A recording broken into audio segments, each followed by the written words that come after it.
los directores, a todos los directores y docentes, bienvenidos a la capacitación docente Proyectos de Aprendizaje. Esta tarde tenemos la presencia del doctor Elvis Flores Mostacero. Va a ser el facilitador, quien pues el día de hoy va a estar hablando temas relacionados al proyecto de aprendizaje, la ruta para el diseño de aprendizaje y la sesión de aprendizaje.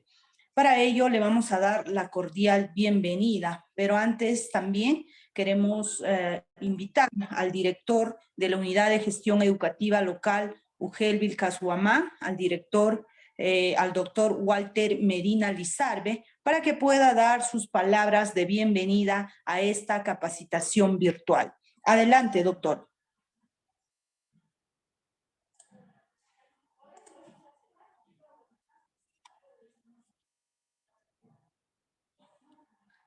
Adelante, director.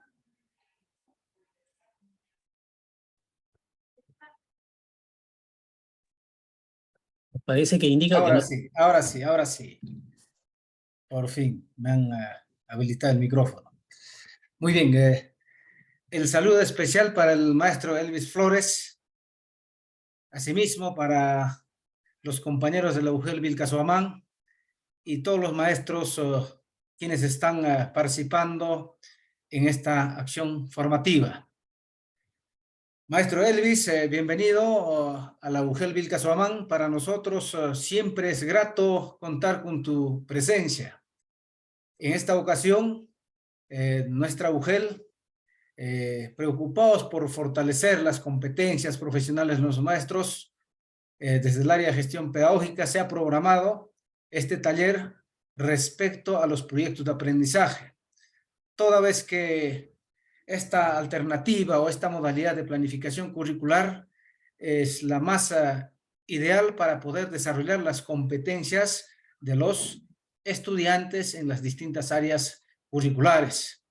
Requerimos institucionalizar los proyectos de aprendizaje a nivel de nuestra jurisdicción, pues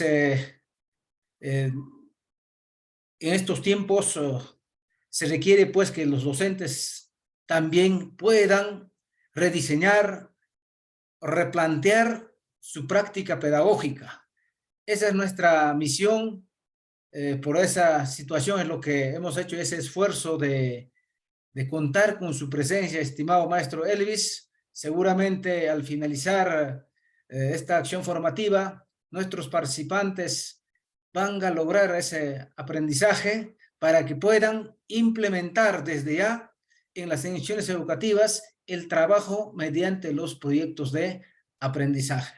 Dicho esto, doy la cordial bienvenida a todos ustedes, estimados participantes, deseando de que tengan muchos éxitos estos días de jornada pedagógica. Muy amable, muchas gracias. Bien, muchas gracias, señor director de la UGEL Vilcashuamán, doctor Walter Medina Lizarbe. A continuación, también vamos a hacer la invitación al jefe del área de gestión pedagógica, licenciado Mario Alatrista Calamuyo, para que pueda dar sus palabras de apertura a esta capacitación docente. Adelante, licenciado Mario. Bien, estimado amigo Elvis Flores Mostacero, le damos la cordial bienvenida de manera virtual a la Unidad de Gestión Educativa Local de Vilcashuamán de la región Ayacucho. De verdad, les recibimos con todo el cariño, con todo el aprecio de siempre, pensando en que los maestros quienes van a participar de esta reunión sean los ganadores, maestros del nivel inicial, primaria y secundaria de nuestra institución.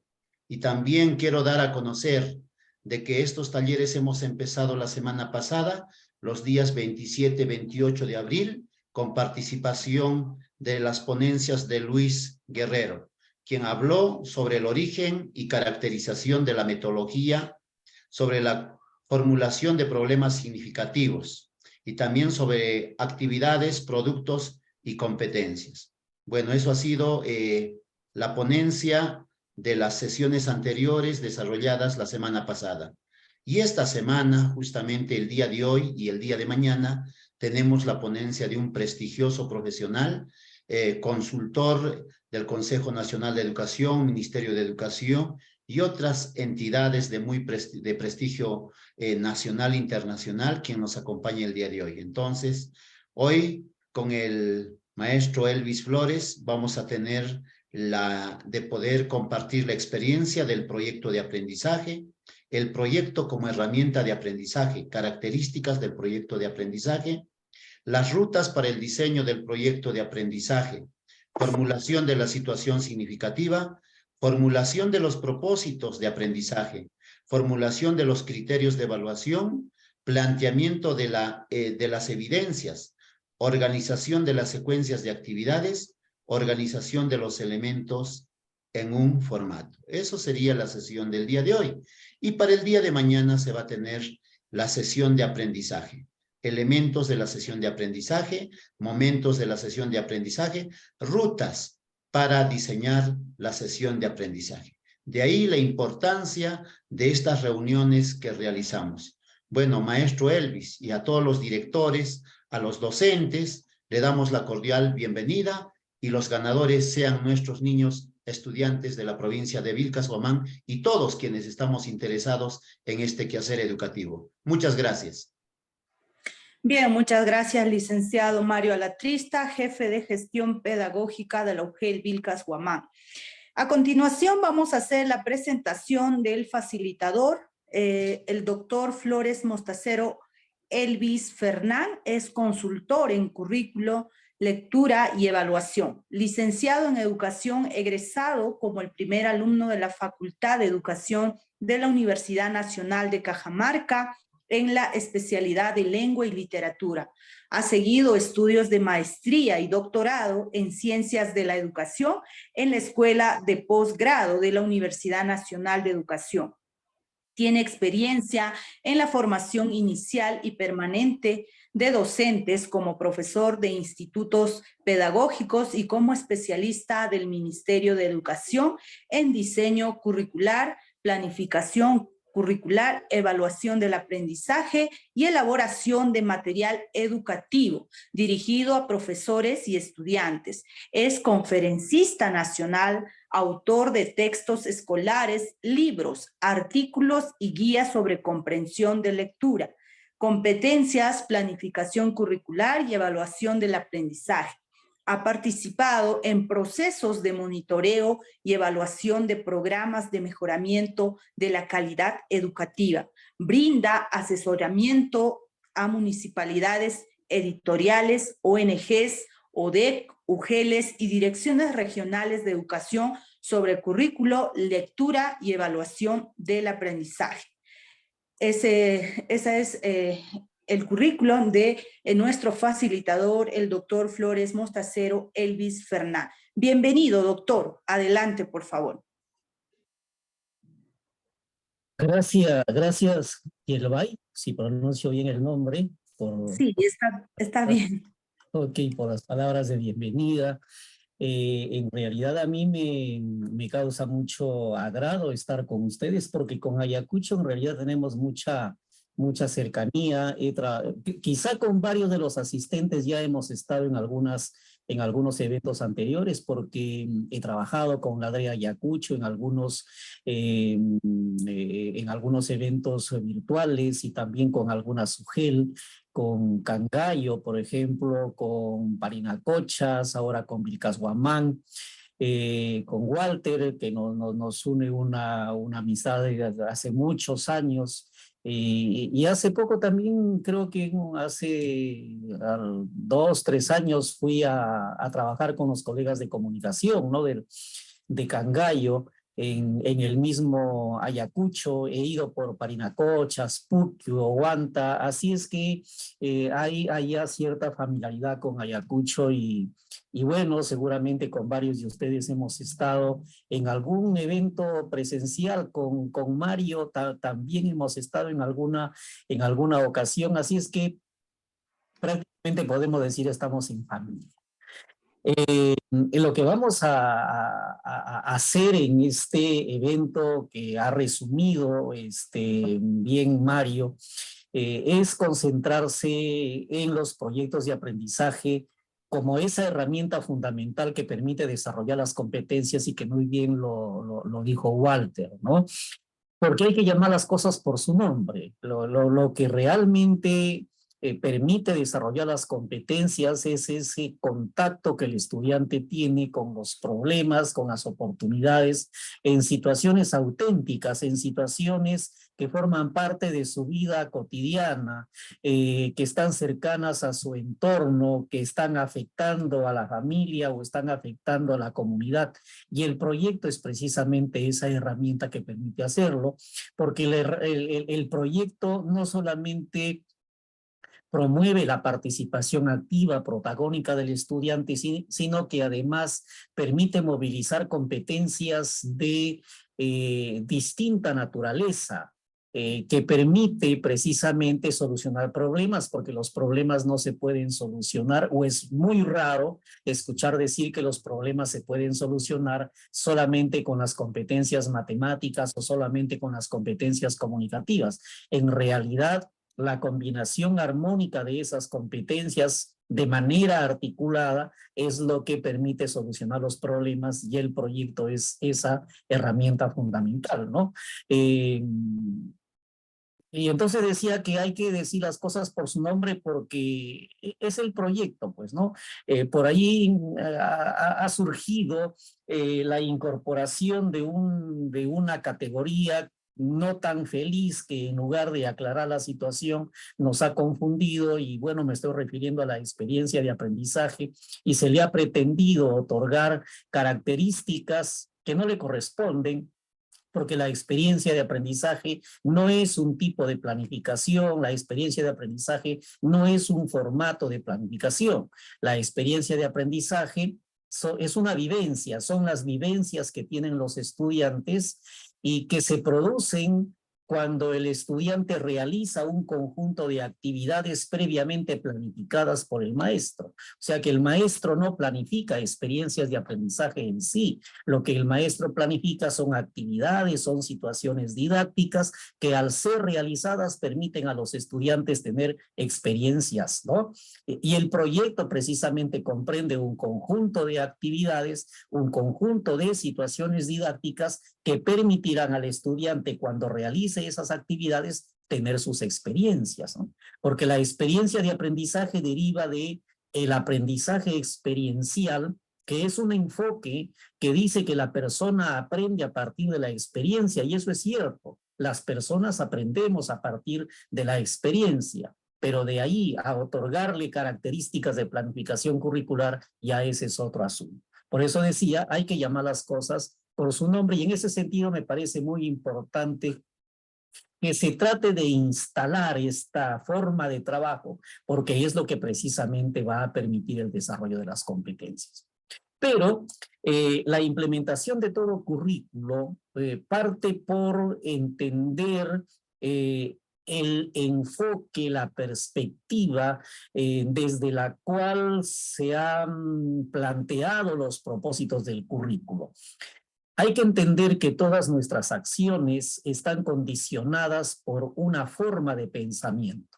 O sea que podríamos decir, dime cómo actúas y te diré cómo piensas, porque es nuestro modo de pensamiento lo que nos lleva a realizar determinadas acciones y la forma de realizar esas acciones. ¿Qué quiere decir?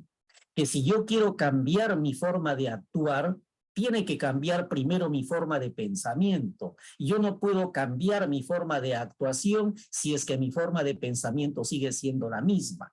¿Y por qué digo esto? Porque cuando se plantea un currículo o se cambia un currículo por otro, cada currículo es planteado de una perspectiva, es planteado desde un enfoque determinado. Cada currículo tiene una forma particular de concebir el proceso educativo, de concebir la enseñanza, de concebir el aprendizaje.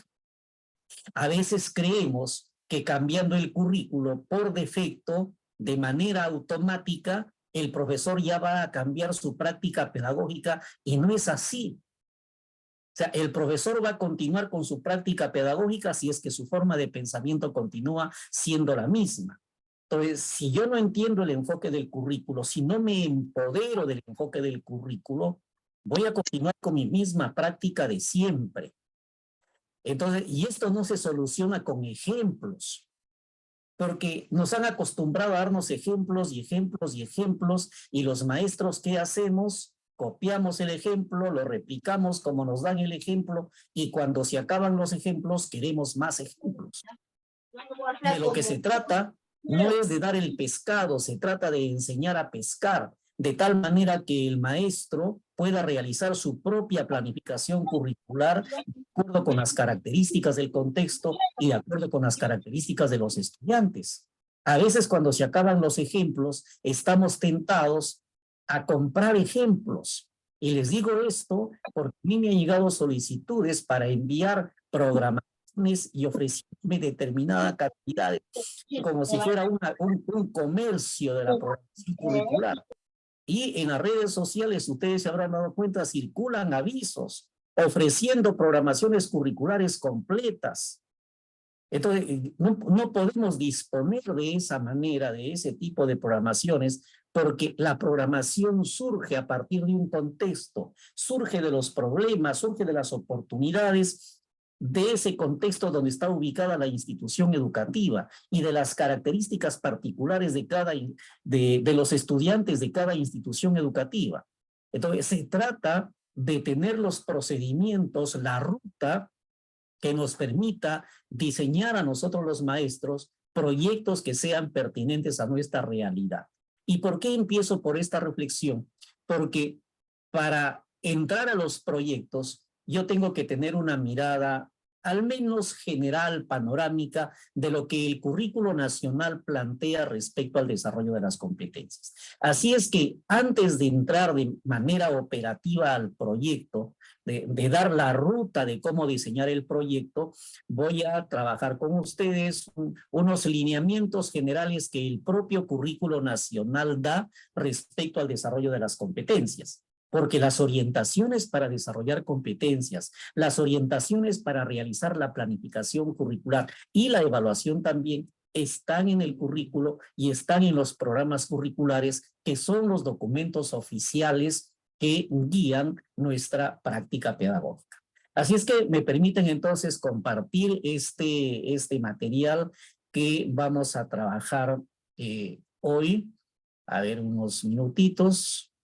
No minutitos, unos segunditos. Ok, si no se ve, me retroalimentan, por favor. Bien, este es el archivo que vamos a trabajar, que tiene que ver con la planificación de proyectos de aprendizaje, pero he agregado, antes de los proyectos, hay unas 2 o 3 diapositivas sobre algunos aspectos generales que es importante que tengamos en cuenta antes de entrar en sí al diseño de los proyectos. Y lo primero sobre lo cual tenemos que reflexionar es acerca de cómo desarrollar las competencias desde la perspectiva del currículo nacional. El currículo nacional tiene todo un capítulo en el que se da orientaciones acerca de cómo desarrollar las competencias. Y lo primero que se plantea en ese capítulo es que hay que partir de situaciones significativas.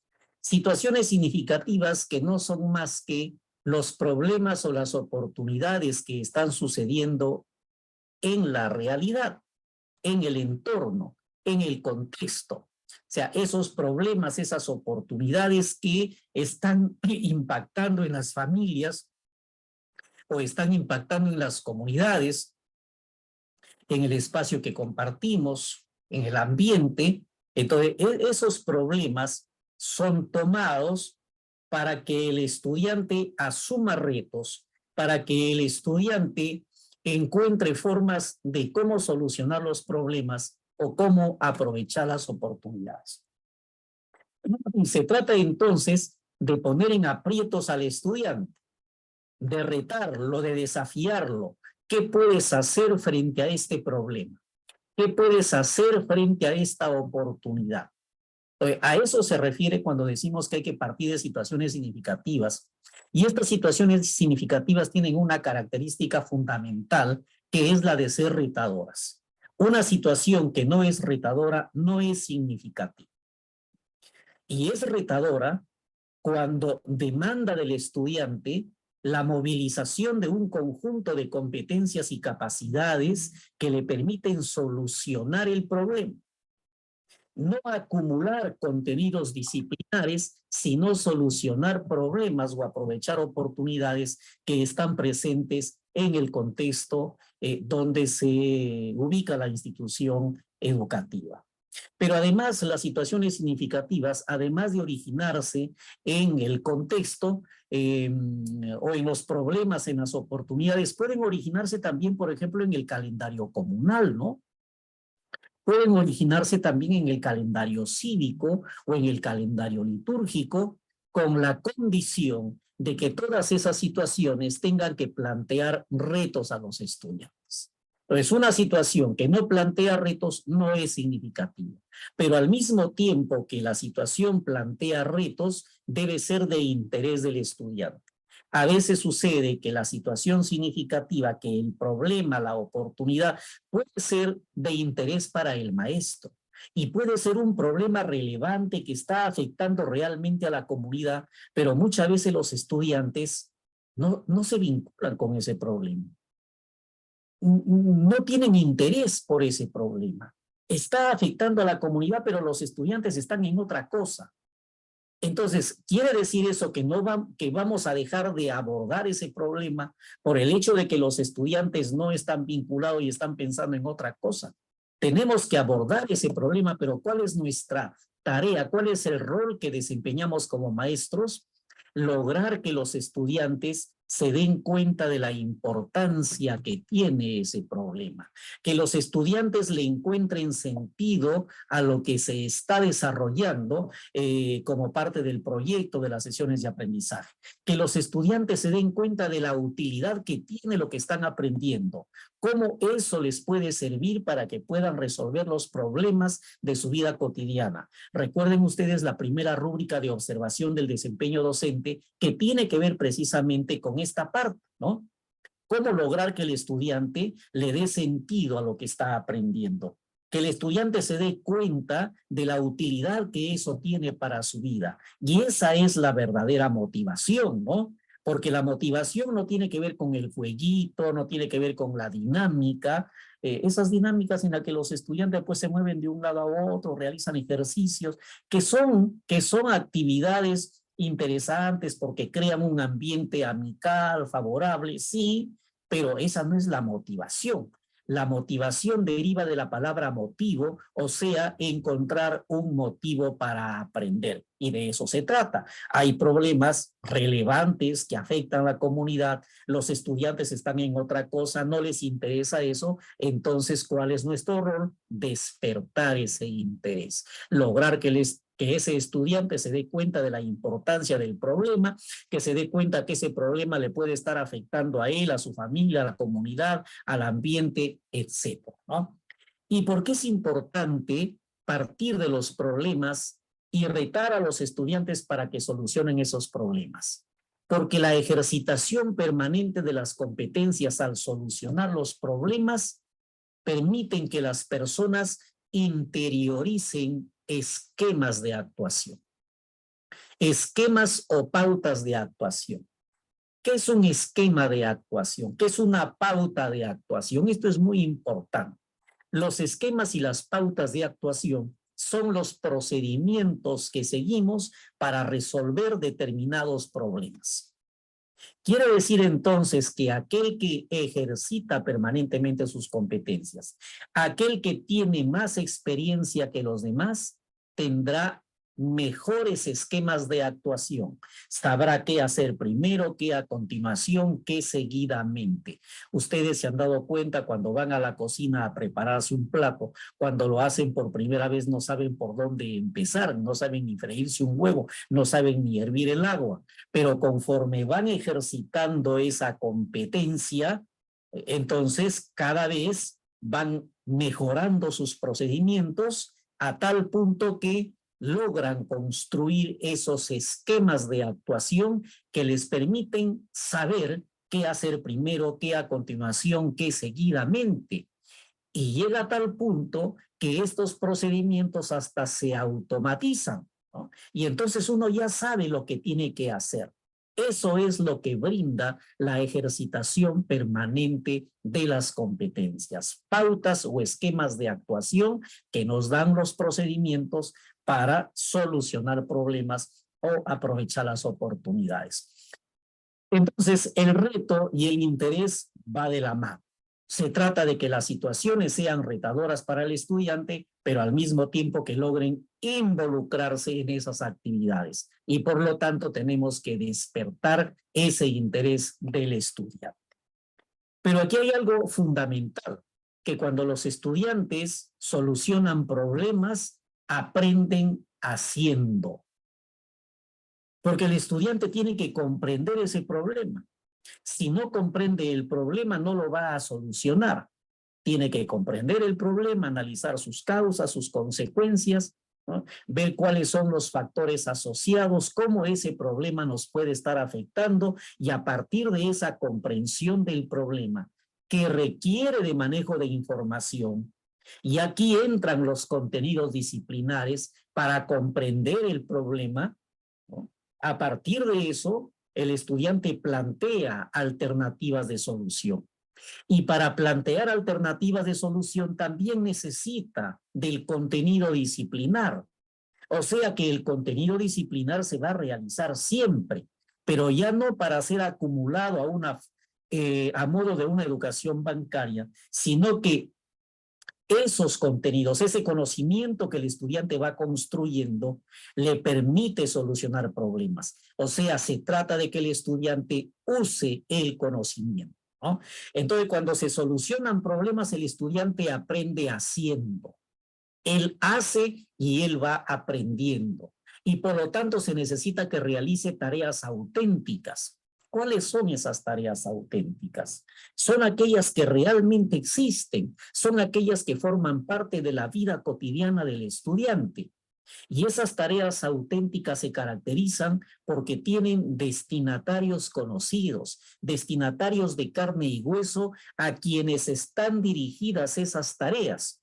Por ejemplo, si partimos de un problema que tenga que ver con el cuidado del ambiente, porque los pobladores arrojan basuras, desperdicios por todo lado, entonces planteamos el reto al estudiante: ¿qué puedes hacer frente a este problema? Los estudiantes muy bien pueden decir: vamos a hacer una campaña para promover el cuidado del ambiente, y como parte de esa campaña elaboran sus afiches sobre el cuidado del ambiente. Esos afiches que el estudiante elabora como parte de la campaña no son únicamente para que lo presente al maestro. A veces consideramos que ya, bueno, el estudiante hace su afiche para promover el cuidado del ambiente, lo presenta al profesor y ahí queda el asunto. Esa no es una tarea auténtica. Al profesor lo va a presentar claro, para que el profesor determine los niveles de logro que ha alcanzado en el desarrollo de su competencia. Pero es una tarea auténtica cuando ese afiche es dirigido a los habitantes, a los pobladores, a esos destinatarios que están afectando el ambiente. Dirigimos a ellos los afiches para que ellos cambien su modo de comportamiento, para que ellos cambien su forma de pensar. De eso se trata. Esa es una tarea auténtica. No una evidencia que el estudiante realiza para que lo presente al profesor y ahí queda el asunto, ¿no? Entonces, ojo con estas tareas auténticas. Cuando el estudiante trata de solucionar problemas o aprovechar las oportunidades, no parte de cero. Ya tiene alguna información que ha ido acumulando, tiene algunos conocimientos que ha ido construyendo, producto de la experiencia, producto de su relación con otras personas, producto de sus lecturas, de su interacción con el medio, etcétera, los saberes previos. Y se trata de recuperar saberes previos, de tal manera que la nueva información, los nuevos aprendizajes se vinculen significativamente con lo que el estudiante ya sabe y vaya construyendo esquemas cognitivos de manera organizada, de manera coordinada, de manera relacionada, y que la información no se vaya acumulando, pues, ¿no? A veces se acumula y se acumula, pero no hay ningún nexo, no hay ninguna relación entre esos distintos tipos de contenidos provenientes de las disciplinas. Entonces, cuando se parte de saberes previos, se vincula lo nuevo con lo que el estudiante ya sabía, y de esa manera se van organizando los esquemas cognitivos de la persona. ¿Y por qué es importante recuperar estos saberes previos? Porque la persona que tiene más saberes previos es aquella que tiene más posibilidades de tener éxito en las actividades que emprende. Por ejemplo, que han participado hace poco en la evaluación para el ingreso a la carrera pública magisterial, o quienes, por ejemplo, han participado en la evaluación de ascenso, en la primera parte de la prueba les han presentado un conjunto de textos, ¿no?, para evaluar la comprensión que ustedes tienen de esos textos. ¿Quién tendrá mayor éxito en la resolución de esa prueba de comprensión de textos? ¿Los que tienen más saberes previos o los que tienen menos saberes previos? Lógicamente que van a tener más éxito en la resolución de ese tipo de pruebas los que tienen más saberes previos, los que hayan leído más, los que hayan investigado más, los que hayan participado más en este tipo de eventos, los que lean más, ¿no? Entonces tendrán muchos saberes previos. ¿Qué quiere decir entonces? Que cuando lean esos textos ya tendrán alguna información. Y si ustedes no se han percatado, solamente con nuestros saberes previos, nosotros podríamos resolver esos textos planteados en las pruebas sin necesidad inclusive de leer todo el texto. Y esto lo he venido trabajando con colegas que participan en este tipo de cursos que organizo, en el que hemos demostrado que solamente con leer las preguntas y teniendo una información muy general del texto, se puede responder, se puede llegar a la respuesta correcta valiéndonos de los saberes previos. Porque los saberes previos nos llevan a tomar decisiones, nos llevan a hacer deducciones y entonces uno tiene más éxito. Entonces es muy importante partir de los saberes previos que tienen los estudiantes. Pero los saberes previos no se restringen únicamente a los conceptos, porque a veces cuando recuperamos saberes previos, preguntamos por lo que sabe el estudiante respecto a algún proceso, hecho o fenómeno, definiciones. Los saberes previos también tienen que ver con los procedimientos que el estudiante haya interiorizado. Por ejemplo, si los estudiantes en ciencia y tecnología van a construir soluciones tecnológicas, sería importante, por ejemplo, recuperar información acerca de qué procedimientos los estudiantes ya han utilizado anteriormente. ¿Qué equipos, qué materiales ya han utilizado anteriormente y cómo los han utilizado? Eso también tiene que ver con los saberes previos, no solamente las definiciones, los conceptos, que es lo que generalmente hacemos pasar como saberes previos. Y eso es lo que va a permitir construir el conocimiento, ¿no? De tal manera que a partir de su interacción con los problemas, con las oportunidades, a partir de las actividades que realizan para solucionar los problemas o aprovechar las oportunidades, entonces van construyendo conocimientos, ¿no? Y eso es lo que les va a permitir transferir a situaciones nuevas. Lo que aprendieron en un contexto lo pueden utilizar en otro contexto para solucionar problemas similares, ¿no?, utilizando procedimientos que previamente se han ejecutado en otras situaciones. Entonces, cuando el estudiante construye conocimiento a partir de la solución de problemas y no ha sido una solución mecánica, una actividad rutinaria, entonces tiene un cuerpo de conocimientos que ha ido construyendo y que le permiten luego en otras circunstancias, en otras situaciones, aplicar esos procedimientos para solucionar otros problemas. Pero en todo este proceso el estudiante va a cometer errores, porque en el proceso nos equivocamos, en el proceso tenemos vacíos, en el proceso tenemos dificultades. Y de lo que se trata es de hacer o usar de manera constructiva el error, no sancionarlo, no castigarlo, no cuestionarlo porque forma parte natural del aprendizaje. Cuando aprendemos pasamos por eso, ¿no? Y todos nosotros los pasamos por estas etapas. En el proceso cometemos errores, en el proceso tenemos dificultades. Y por eso es que la evaluación en el proceso no requiere de calificativos.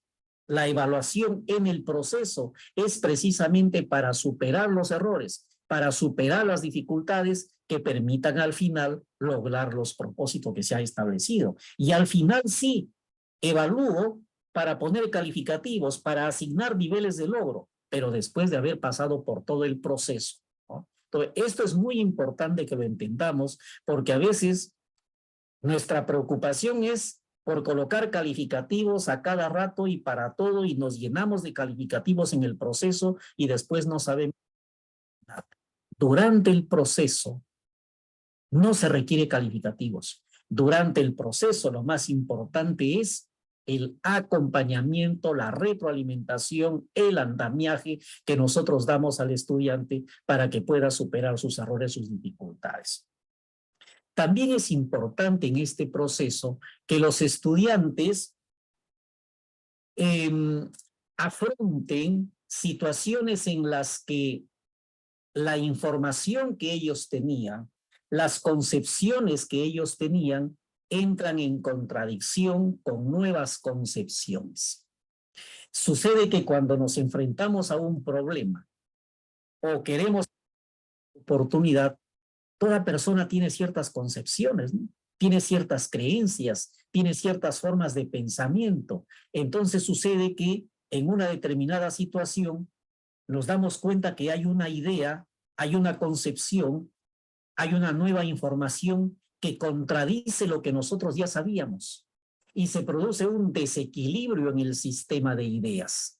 Ese desequilibrio que se produce gracias al conflicto cognitivo es lo que me lleva a la búsqueda de respuestas. Por eso es que se dice que el conflicto cognitivo es un disparador del aprendizaje, porque a las personas no nos gusta quedarnos con la espina, como se dice. Y uno está diciendo, pero algo está sucediendo acá. No, yo no me quedo con eso, yo voy en la búsqueda de respuestas. La vez pasada tuve un accidente pequeño por ahí, necesité ir al médico, me recetaron algunos antibióticos, y cuando el médico me recetaba los antibióticos, le dije, le pregunté, doctor, le digo, y estos antibióticos los tengo que tomar después de las comidas. Y me dijo, si quiere lo puede tomar también antes. Y entonces yo entré en conflicto porque a mí siempre me habían dicho que los antibióticos se tienen que tomar sí o solo sí después de las comidas. Y el médico me estaba diciendo que si yo quería lo podía tomar antes. Entonces entré en conflicto cognitivo. Y ese conflicto cognitivo es lo que a mí me lleva a esa necesidad de buscar respuestas. ¿Qué está ocurriendo acá? O lo que ocurre con los estudiantes en primaria, cuando en primaria los estudiantes siempre aprenden sus poesías y recitan sus poesías en verso, ¿no? Entonces los estudiantes tienen la idea de que la poesía siempre está en verso.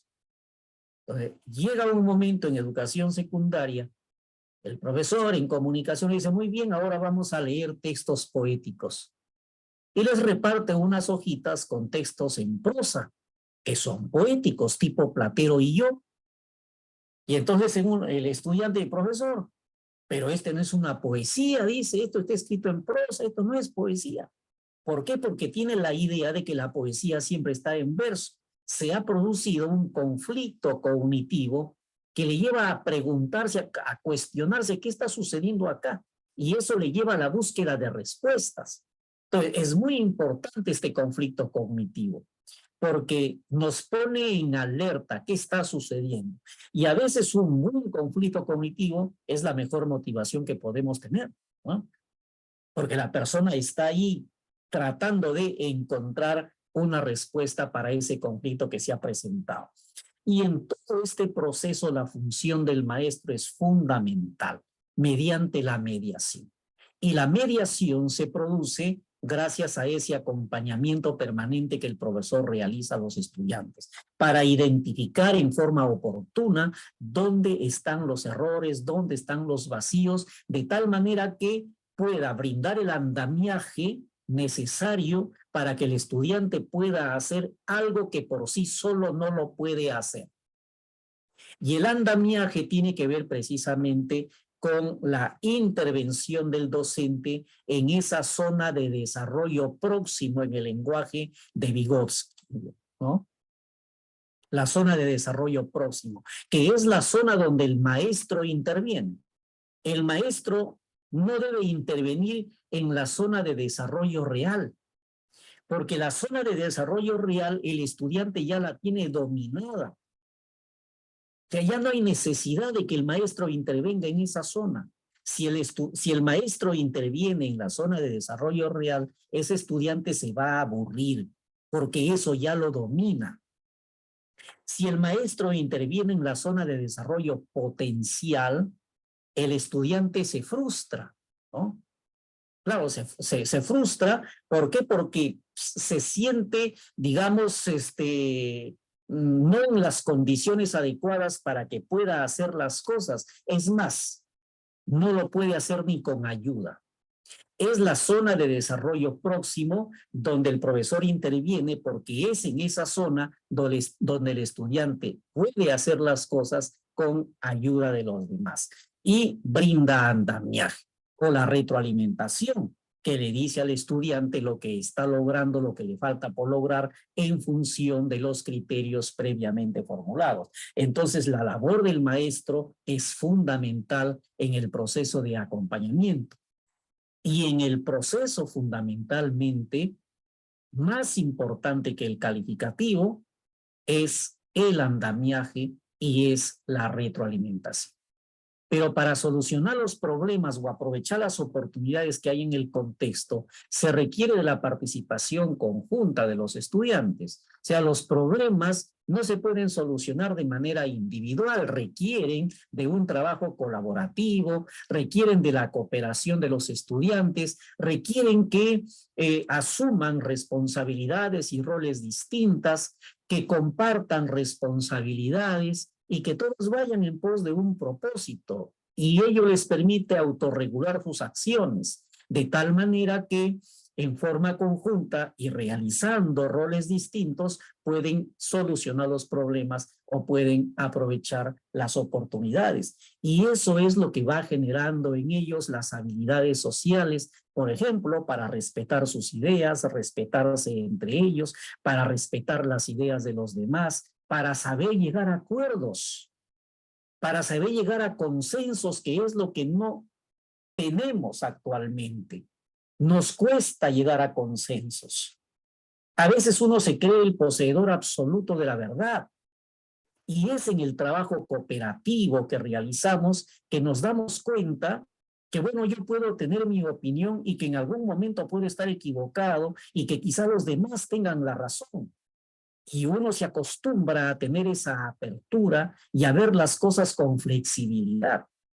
Pero si no nos ponemos en ese tipo de circunstancias, si no generamos esa situación para que los estudiantes trabajen de manera cooperativa, entonces va a ser difícil que podamos desarrollar esas habilidades sociales en los estudiantes.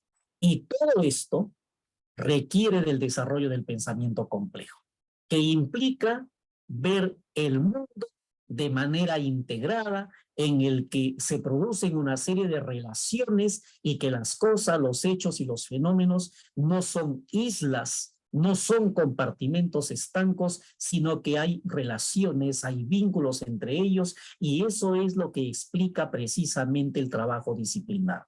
Es eso lo que explica precisamente por qué para solucionar un problema o aprovechar una oportunidad participan competencias de distinta naturaleza asociadas a distintas áreas curriculares. Y esa es la explicación. ¿Por qué hay la necesidad de articular áreas curriculares? Las que sean necesarias para solucionar el problema. Es la articulación natural que se produce entre las áreas de acuerdo con la naturaleza del problema. Ojo, no se puede disponer por decreto que todas las áreas a priori tienen que participar en la ejecución de un proyecto. Tienen que participar en la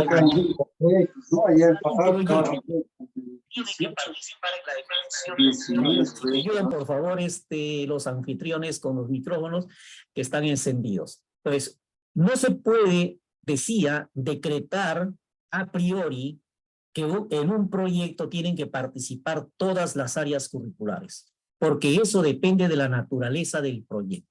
Hay algunos proyectos que, dependiendo del problema que afrontan, demanden de la participación de algunas áreas curriculares, y hay otros que tienen otros problemas que demandan de la intervención de otras, ¿no? Porque las competencias que se movilizan son de distinta naturaleza. No se puede forzar las cosas. Yo me he encontrado en las instituciones educativas con este tipo de dificultades. A veces maestros de matemáticas que se han acercado, Elvis, me dicen, pero nos han dicho que tenemos que participar en este proyecto. Así, nos han dicho que tenemos que participar en este proyecto, pero ¿cómo no encontramos una forma de cómo hacerlo desde matemática? Entonces, ese es el problema que surge. Lo que sucede es que estamos tratando de solucionar mediante decreto lo que no podemos hacerlo de manera natural. Y lo natural es que, de acuerdo con el problema o de acuerdo con la oportunidad que vamos a afrontar, entonces se decide qué competencias necesitan movilizar los estudiantes para que puedan solucionar ese problema o puedan aprovechar esa oportunidad. Y yo me hago una pregunta, la pregunta es esa, ¿no? ¿Qué competencias necesitan movilizar los estudiantes para solucionar este problema? Y entonces la respuesta me lleva a seleccionar esas competencias, que no son necesariamente todas las que el currículo nacional plantea. Ojo con esto, porque también he encontrado instituciones educativas en las que se ha dicho que todas las áreas curriculares tienen que participar de un determinado proyecto. Y no funciona así porque se fuerzan las cosas y no se trata de forzarlas.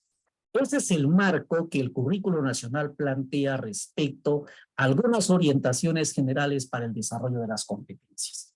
Los programas curriculares dan orientaciones para la planificación curricular. Y en los programas curriculares, ojo, de los 3 niveles, se presenta esta famosa dona de la planificación, ¿no? Cuando empezó a implementarse el currículo nacional, me acuerdo siempre, iba a algunas capacitaciones y los maestros hablaban de la dona, y entonces, ¿cuál será la dona? Y es esta precisamente, ¿no? La dona de la planificación, que presenta los procesos y elementos de la planificación. Y presenta 3 grandes procesos que responden a las preguntas. ¿Qué aprendizajes deben lograr mis estudiantes? Que tiene que ver con los propósitos de aprendizaje, ¿no? O sea, ¿qué propósitos se van a alcanzar? ¿Qué competencias? ¿Qué capacidades? Y eso a partir, lógicamente, de la identificación de las necesidades de aprendizaje de los estudiantes. La otra gran pregunta, ¿qué evidencia voy a usar para evaluar? O sea, para darme cuenta si esos propósitos se han logrado o no. ¿Y eso qué demanda? Demanda criterios que me permitan contrastar esas evidencias para determinar si se han alcanzado o no esos propósitos. Pero para que los estudiantes alcancen esas evidencias, ¿qué requieren? Requieren de un conjunto de actividades, estrategias, procedimientos que permitan a los estudiantes construir esas evidencias y así demuestren que han alcanzado los propósitos. Y esa última pregunta es, ¿cuál es la mejor forma de desarrollar esos aprendizajes? Esos son los 3 grandes procesos de la planificación curricular. qué aprendizajes deben lograr los estudiantes, a usar para evaluarlos, cuál es la mejor forma de desarrollar esos aprendizajes. Y en esta zona de la planificación también aparecen los elementos de la planificación. ¿Y por qué he incluido acá este gráfico en el que demuestro que los elementos de la planificación ya están planteados en los programas curriculares? Porque hay una explicación en el que se dice que la experiencia de aprendizaje ha permitido identificar los elementos de la planificación curricular. 2 puntos, y eso es textual, ¿no? Situación significativa, propósitos, criterios, evidencias, secuencia de actividades. Y eso no es cierto, porque los elementos de la planificación curricular aparecen en los programas curriculares desde el 2016-17 en el que se empezaron a implementarse, mucho antes de que a alguien se le haya ocurrido hablar de experiencia de aprendizaje. No se puede decir que las experiencias de aprendizaje han permitido identificar esos elementos. Y esto que les estoy comentando es una explicación que el mismo Ministerio de Educación dio en Aprendo en Casa, donde se explica que la experiencia de aprendizaje ha permitido identificar los elementos de la planificación curricular, y eso no es cierto porque ya ustedes lo pueden ver en este gráfico que está desde el 2016, ¿no? Y en los programas curriculares se habla de tipos de planificación y yo me remito a la fuente, ¿eh? Yo no estoy acá inventando nada, me estoy remitiendo a la fuente. En los programas curriculares de los 3 niveles se dice que los tipos de planificación son el programa anual y la unidad didáctica. Y dice que el programa anual organiza secuencial y cronológicamente un conjunto de unidades didácticas que se van a realizar durante el año escolar. ¿Qué está representado acá en este gráfico, no? Programa anual, un conjunto, organiza un conjunto de unidades didácticas. Y la unidad didáctica, esta tan cuestionada unidad didáctica y que en algunos casos ya como que se le ha soslayado y como que ya se ha convertido en un tabú. Yo he encontrado instituciones educativas en las que ya no se quiere hablar de unidad didáctica. No, unidad didáctica no. Cuando esa es la categoría que se utiliza de manera general para referirse a los tipos de planificación en sistemas educativos que desarrollan competencias o que no desarrollan competencias. Porque, ojo, la unidad didáctica no tiene como propósito desarrollar competencias. La unidad didáctica no tiene como propósito desarrollar capacidades o conocimientos o habilidades o objetivos, lo que quieran. No, ese no es el propósito de la unidad didáctica. No se puede decir, como la unidad didáctica no desarrolla competencias, entonces preferimos la experiencia de aprendizaje, porque la unidad didáctica no tiene ese propósito. La unidad didáctica ni desarrolla competencias, ni capacidad, ni conocimientos, no. Eso depende de quién hace uso de la unidad didáctica. Entonces, si el sistema educativo plantea el desarrollo de competencias, entonces las unidades didácticas serán diseñadas para que el estudiante desarrolle competencias. Si el sistema educativo plantea objetivos fundamentales, como en el caso de Chile, las unidades didácticas serán diseñadas para que el estudiante alcance esos objetivos. Si el sistema educativo plantea el desarrollo de saberes, como en el caso de Bolivia, ¿no? Las unidades didácticas serán diseñadas para que el estudiante alcance ese tipo de saberes. Esa es la lógica. Y he recogido en esta diapositiva algunas definiciones de unidad didáctica para que ustedes vean cómo se concibe la unidad didáctica y en ninguno de los casos se dice que la unidad didáctica desarrolle competencias, objetivos, habilidades, no. ¿Qué dice Wiggins y McTighe, que son, digamos, referentes en currículo a nivel internacional? Dicen que las unidades representan bloques coherentes de trabajo, bloques coherentes. Y puede haber bloques coherentes para desarrollar competencias, bloques coherentes para desarrollar contenido disciplinares, bloques coherentes para desarrollar objetivos. Pero ¿cuál es la esencia de la unidad didáctica? Que representan bloques coherentes de trabajo o dominios durante días o semanas. Claro, la unidad didáctica dura muchos días, dura varias semanas. Dice, además, está a medio camino entre una lección, o sea, entre una sesión de aprendizaje y un curso completo, o sea, el programa anual. En ningún momento habla de competencia, ni de capacidad, ni de objetivos, porque ese no es el propósito de la unidad didáctica. Pero además, el Ministerio de Educación de Ciencia en España, ¿qué dice? De distintos contextos, dice que la unidad didáctica es la concreción de procesos de enseñanza-aprendizaje concebidos como unidades de trabajo, o sea, bloques coherentes, ¿no? Completos en sí mismo y articulados en torno a unos ejes organizadores. O sea, dice que la unidad didáctica pues tiene bloques coherentes, que están articulados, que son completos en sí mismo, y claro, y por eso es una unidad, pues, ¿no? Es la esencia de la unidad didáctica. ¿Qué dice Jesús Viciana? Que es la unidad mínima del currículo, con pleno sentido en sí misma, claro, porque todo lo que se hace en una unidad didáctica obedece a un propósito determinado. Y dice, aunque contiene unidades más pequeñas que son las sesiones, efectivamente, una unidad didáctica comprende un conjunto de sesiones y conforma un todo más global que es la programación de aula. O sea, el conjunto de unidades didácticas configura el programa anual como lo define el mismo Ministerio de Educación, ¿no? Que dice que el programa anual organiza secuencial y cronológicamente un conjunto de unidades didácticas. ¿Y cuál es la definición del Ministerio de Educación respecto a la unidad didáctica? Observen, dice, la unidad didáctica consiste en organizar secuencial y cronológicamente las sesiones o actividades de aprendizaje. ¿Acaso no se dice que la experiencia de aprendizaje organiza un conjunto de actividades de aprendizaje? Pero ven qué dice la definición, que permitirán el desarrollo de las competencias y capacidades. ¿Qué quiere decir esto? Que las unidades didácticas tienen que estar diseñadas para desarrollar competencias. Y en esta definición, ¿por qué habla de las competencias?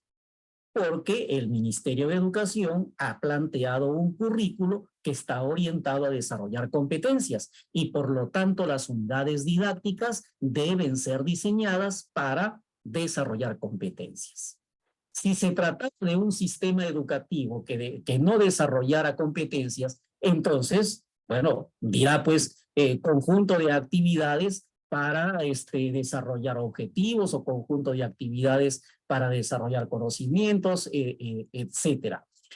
Dice, pero lo que hablas de otro país, o sea, que tiene que traer para Perú, no es que esté hablando de lo que se hace en otro país, estoy hablando de lo que se hace en varios contextos, de una terminología que es aceptada dentro del marco teórico de la planificación curricular. Porque si revisamos el marco teórico de la planificación curricular, vamos a encontrar como niveles de planificación a un nivel macro y a un nivel micro. En el nivel micro, que se produce en la institución educativa, se habla de programa anual, se habla de unidad didáctica y se habla de sesión de aprendizaje, ¿no? Eso es lo que tiene el marco teórico. Ahora, cuando hablamos de experiencia de aprendizaje, no hay un marco teórico que me diga que la experiencia de aprendizaje es un tipo de planificación curricular. Que la experiencia de aprendizaje se produce, sí se produce, pero la experiencia de aprendizaje no le pertenece al maestro, le pertenece al estudiante. Es el estudiante el que tiene la experiencia de aprendizaje a partir de las actividades que el profesor plantea. Dicho esta parte general, ¿no?, de las orientaciones generales para desarrollar competencias y los procesos y elementos de la planificación curricular que el Ministerio de Educación plantea, yo no estoy diciendo cosas distintas, no estoy dando, digamos, mi opinión personal. Yo estoy transmitiendo lo que los documentos del Ministerio de Educación dicen. Y el Ministerio de Educación dice que los tipos de planificación son el programa anual y la unidad didáctica. Eso lo dice el Ministerio de Educación, ¿no? O sea, yo únicamente estoy explicándolo nada más. Ahora, Cuando nosotros hablamos de proyectos de aprendizaje, es importante que vayamos a las fuentes, y una de las fuentes importantes acerca del desarrollo de las competencias, Philippe Perrenot tiene esta cita interesante que nos lleva precisamente a corroborar lo que el maestro Walter decía al inicio, ¿no? Respecto al proyecto. ¿Qué dice Perrenot? Dice, para desarrollar competencias es preciso, antes que nada, ojo, para desarrollar competencias es preciso, antes que nada, trabajar por problemas o por proyectos. Para desarrollar competencias hay que trabajar por proyectos. Y esa es una de las fuentes principales de las competencias. Proponer tareas complejas y desafíos que inciten a los alumnos a movilizar sus conocimientos y en cierta medida a completar. Entonces parto de esto, o sea, el porqué de los proyectos, porque la misma fuente del desarrollo de las competencias nos está diciendo que para lograr eso, para lograr que los estudiantes desarrollen sus competencias, debemos trabajar por proyectos, porque esa es la herramienta fundamental que permite hacerlo. Pero el proyecto de aprendizaje, ¿cómo se entiende? Y veamos algunas ideas también de distintos contextos, ¿ah? De distintos. El mismo Wiggins. ¿Qué dice Wiggins? Que el proyecto de aprendizaje es un complejo conjunto de retos intelectuales. Y la primera diapositiva que habíamos presentado tiene que ver precisamente con las situaciones retadoras, ¿no?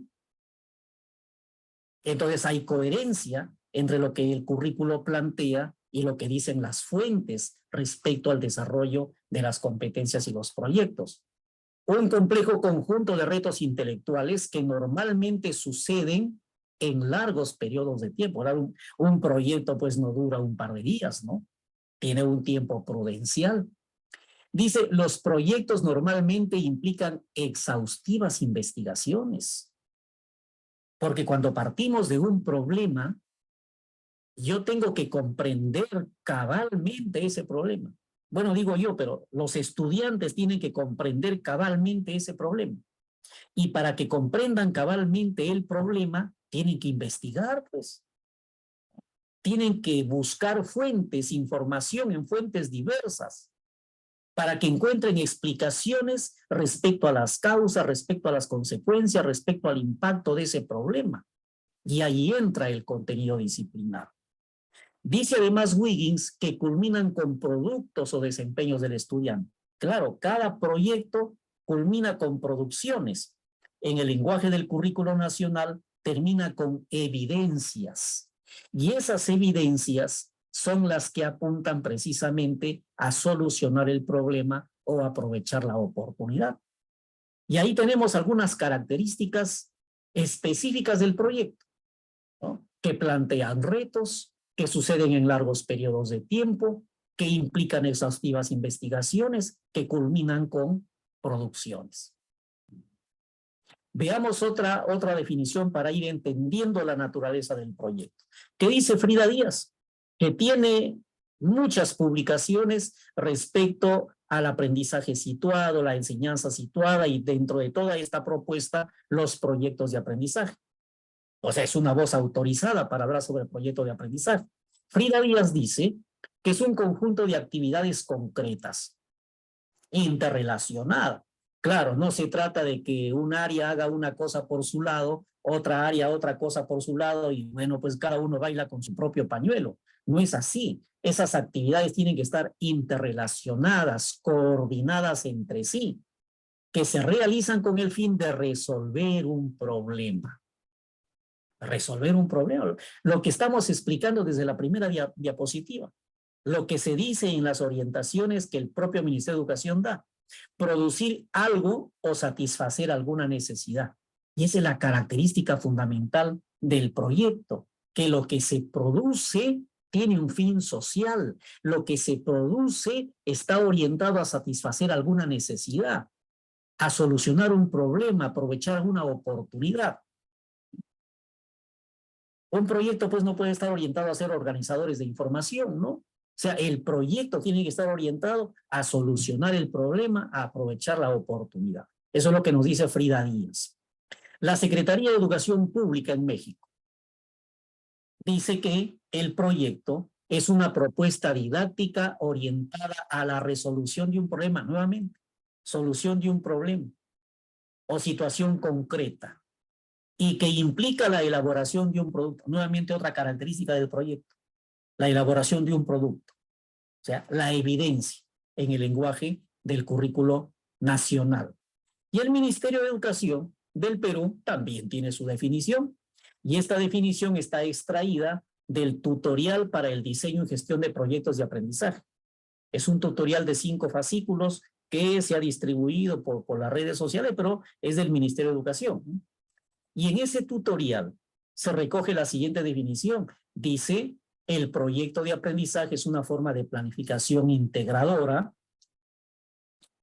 que permite desarrollar competencias en los estudiantes, lógicamente, ¿no? El proyecto permite desarrollar competencias con sentido holístico e intercultural, promoviendo su participación en todo el desarrollo del proyecto.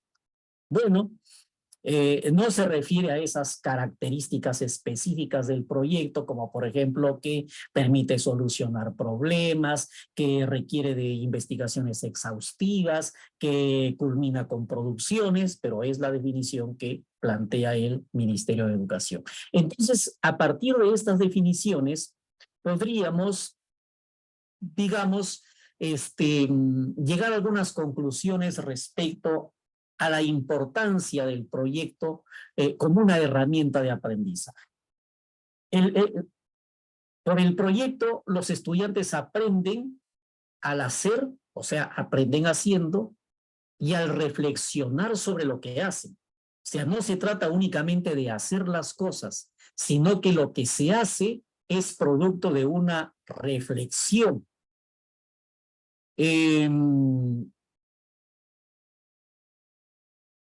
Hay aquí una pregunta que se ha planteado y bueno, ya que la leí, ¿no?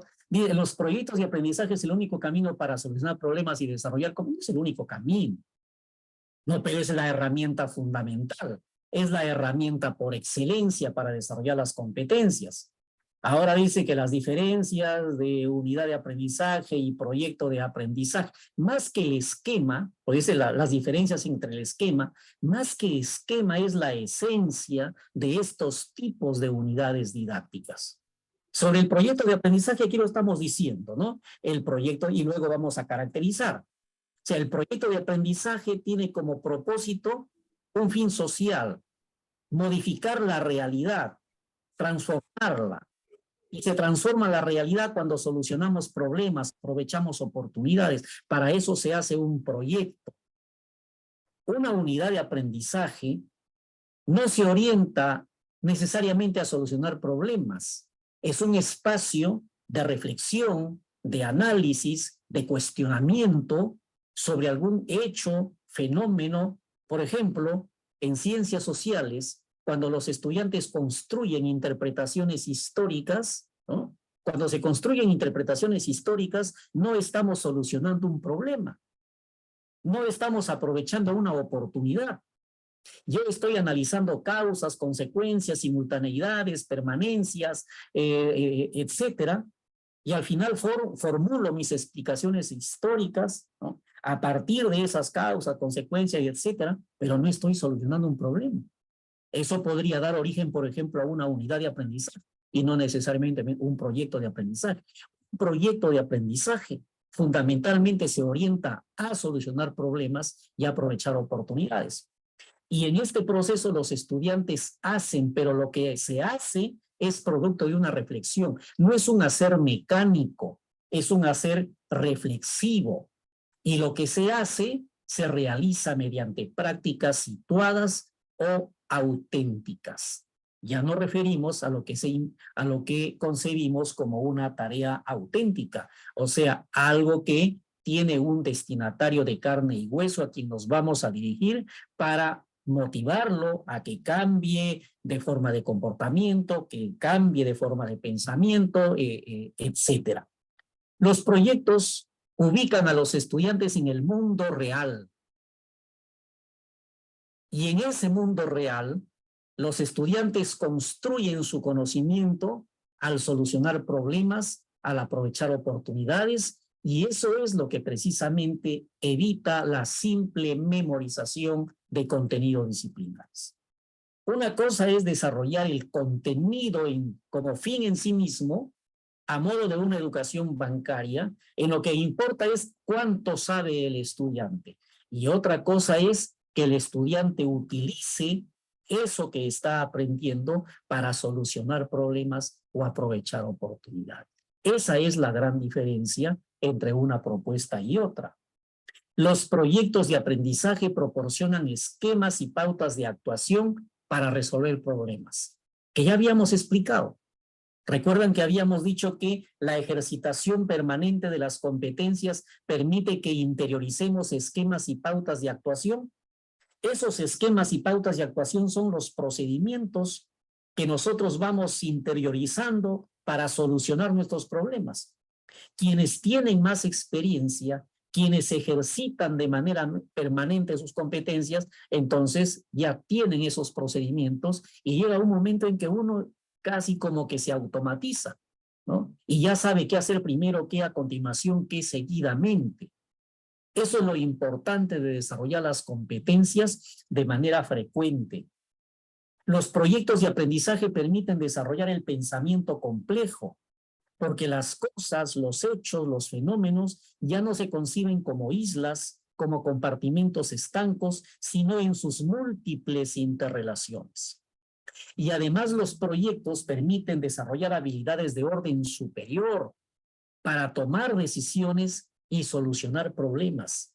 Y cuando se toma decisiones y se solucionan problemas, se desarrolla pensamiento crítico. No se puede solucionar problemas sin pensamiento crítico. No se puede solucionar problemas sin pensamiento creativo.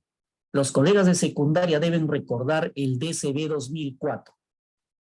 Ese currículo que organizaba los propósitos de aprendizaje en capacidades fundamentales, capacidades de área, capacidades específicas. Lo recordarán, ¿no? Ese currículo fue el que planteó como los grandes propósitos del sistema educativo las capacidades fundamentales: pensamiento crítico, pensamiento creativo, toma de decisiones y solución de problemas. Y es que para desarrollar competencias necesariamente tenemos que tener pensamiento crítico. Si no hay pensamiento crítico y no hay pensamiento creativo, no se puede desarrollar competencias.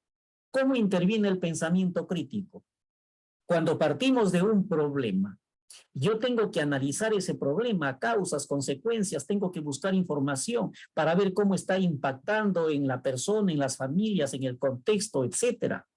Una vez que comprendo el problema, tengo que plantear un conjunto de alternativas, pero todas las alternativas no son necesariamente viables, no son necesariamente factibles. Entonces mi pensamiento crítico me ayuda a evaluar qué alternativa de solución es la más pertinente, es la más factible de implementarse de acuerdo con mis posibilidades, de acuerdo con las condiciones, de acuerdo con el tiempo, etcétera.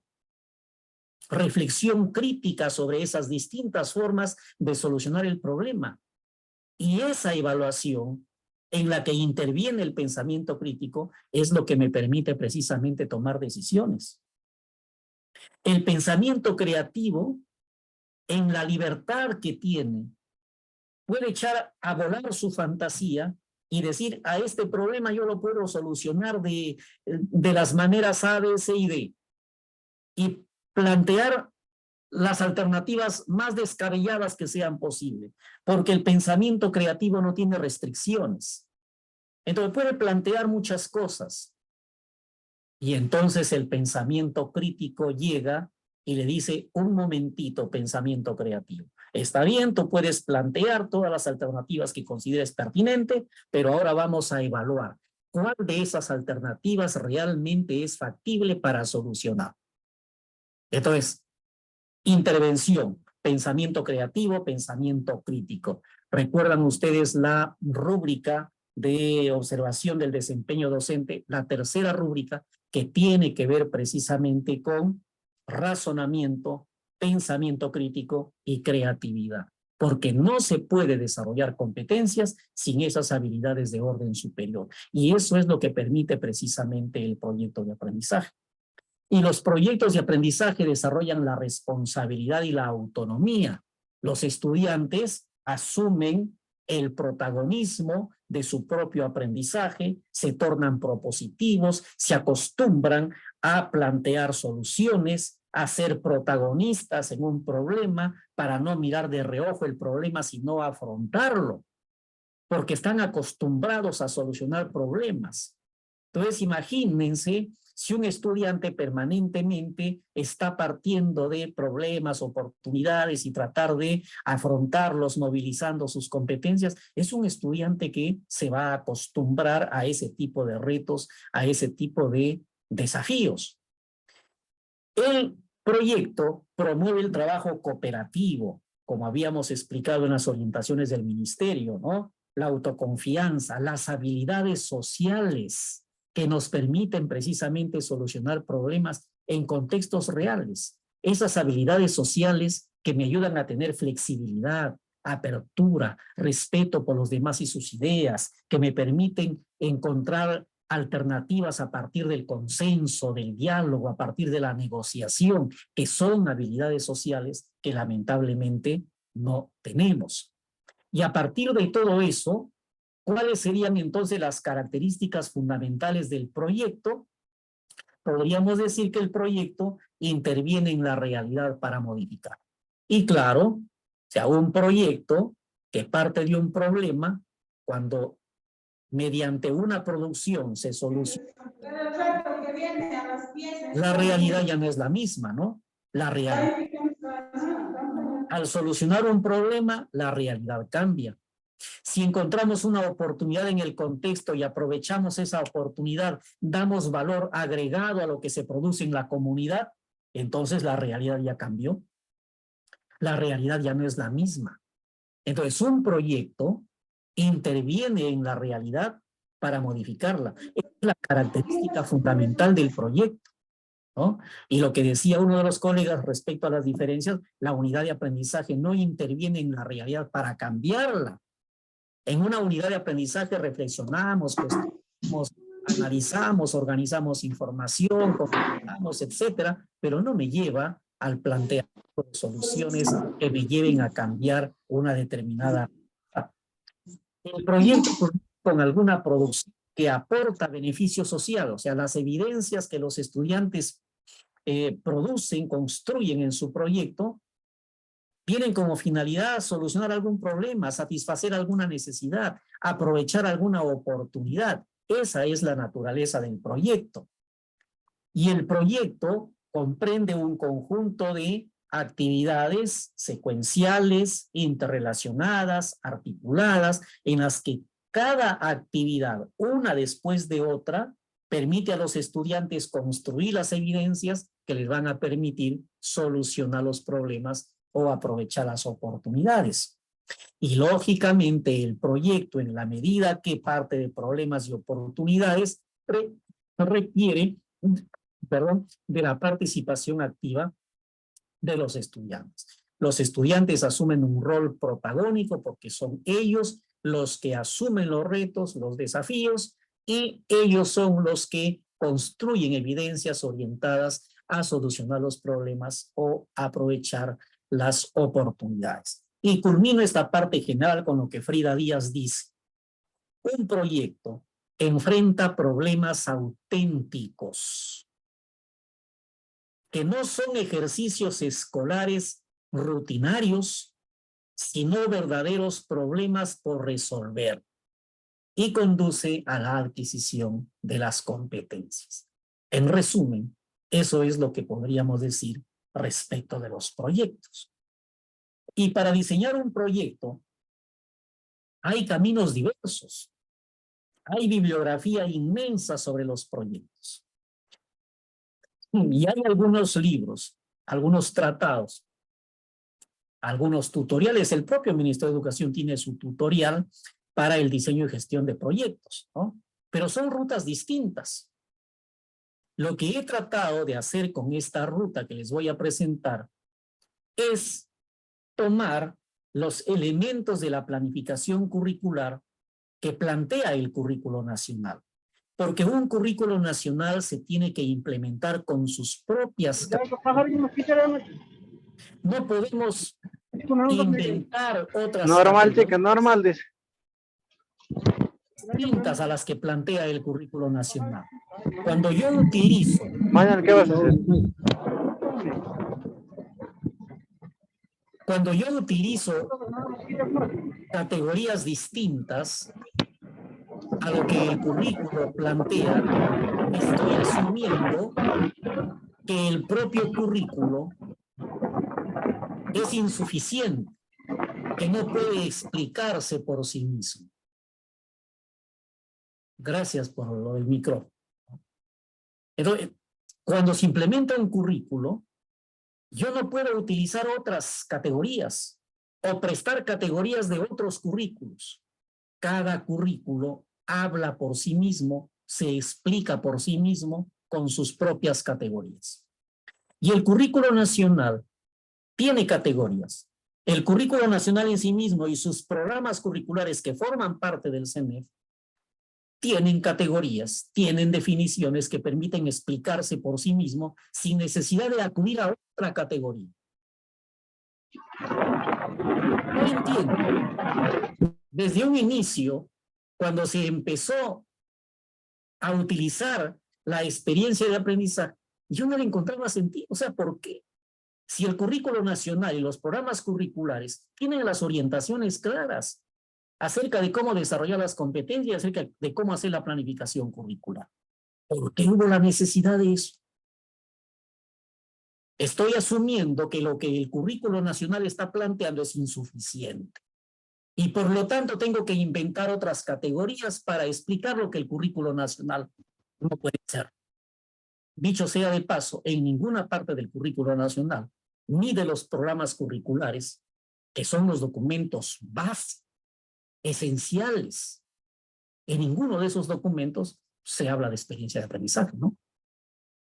Pero sí se dan orientaciones claras para el desarrollo de las competencias y la planificación curricular. Entonces, vean, esta ruta se ha formulado en función de las categorías, las definiciones, los procedimientos que el currículo nacional y los programas curriculares plantean. Si ustedes revisan otros libros, van a encontrar que plantean elementos distintos para los proyectos de aprendizaje, con otras denominaciones. En el fondo, básicamente son los mismos elementos. La cuestión está que en algunos autores lo llaman de un modo, otros autores lo llaman de otro modo. Pero eso sucede pues en la bibliografía que tenemos a diestra y siniestra. Como se trata de implementar el CNEF, tenemos que utilizar las categorías y los procedimientos que el CNEF plantea.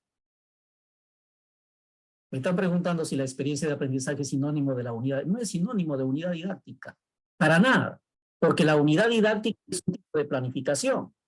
La experiencia de aprendizaje no es un tipo de planificación. Acabo de decir que la experiencia de aprendizaje no es tipo de planificación, no es formato de planificación. La experiencia de aprendizaje es la vivencia que tiene el estudiante a partir de las actividades que el profesor planifica. Bueno, esta ruta para diseñar el proyecto comprende los siguientes procedimientos.